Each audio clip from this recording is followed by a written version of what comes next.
হিমন্ত বিশ্ব শৰ্মা ডাঙৰীয়াক কৈ আছো, আপোনাৰ কিবা মেণ্টেলি প্ৰব্লেম আছে। আপুনি যে মুছলমান মানুহৰ লগত যুদ্ধ ঘোষণা কৰি দি দিলা, আপুনি এবাৰ ভাবিছিলা নেকি যে মুছলমান মানুহ যদি যুদ্ধত ওলাই যায় তেতিয়াহ'লে এই অসমখনৰ পৰিস্থিতি কেনেকুৱা হ'ব?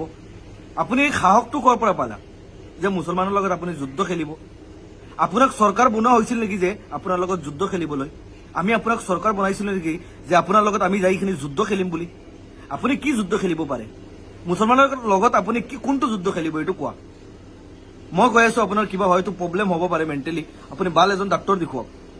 এই যে দুদিন পাছত যে আহি আপুনি ক'ব যে বাংলাদেশী মিয়া, দুদিন পাছত যে আহি ক'ব যে মিয়াৰ লগত যুদ্ধ খেলিম, দুদিন পাছত আহি ক'ব যে মিয়াক টাইট কৰি ৰাখিব লাগিব অসমত। আপুনি কি ৰজা বনি গৈছে নেকি? আপোনাক চিএম বনালে আমি বনাইছো, আৰু এতিয়া চিএমৰ পাৱাৰ লৈ আপুনি যে মিয়া মুছলমানৰ লগত ইমান অত্যাচাৰ কৰি আছা, আপোনাৰ কি লাজ নালাগে নেকি?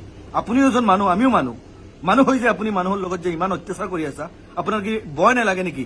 যদি 2026 যদি আপোনাৰ এই পথ এৰিব লাগে তেতিয়াহ'লে অসমত থাকিবলৈ আপুনি ভয় পাব। পিছত আপুনি হয়তো ছিংগাপুৰ নহ'লে আপুনি চৌদি যাব লাগিব। অসমবাসীৰ এই ভিডিঅ'টো শ্বেয়াৰ মাৰি দিব।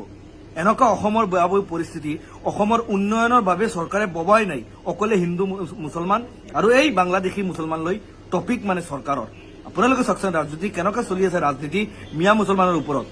হয় মানিলো, মিয়া মুছলমান মানুহে যদি আপোনাৰ এই গভৰ্ণমেণ্টৰ মাটিত যদি সিহঁতে বসবাস কৰি লৈছে, সিহঁতক আপুনি উঠাই দিয়ক, সিহঁতে উঠি যাব। কিন্তু আপুনি যে বাংলাদেশীৰ নামত যে ৰাজনীতি খেলি আছে, এইটো কোন ধৰণৰ অৱস্থা হ'ল?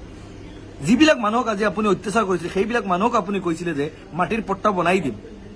আজি সিহঁতক পট্টা কিয় মানে মাটিৰ পট্টা কি দিব? আপুনি সিহঁতক উচ্ছেদ কৰি আছে, উচ্ছেদ কৰক, কোনো প্ৰব্লেম নাই। গভৰ্ণমেণ্ট মাটি আপুনি লৈ যাওক, আমাৰ প্ৰব্লেম নাই, আমি মিলিখিনি থাকিম, আমি এডজাষ্ট কৰি। কিন্তু আপুনি যে এই যে যিবিলাক মানুহক যে অত্যাচাৰ কৰি আছা, লগতে আকৌ আপুনি কৈ আছে যে বাংলাদেশী মিয়া, আপুনি বাংলাদেশী বুলি প্ৰমাণ কৰিব কিয় নোৱাৰা হ'ল?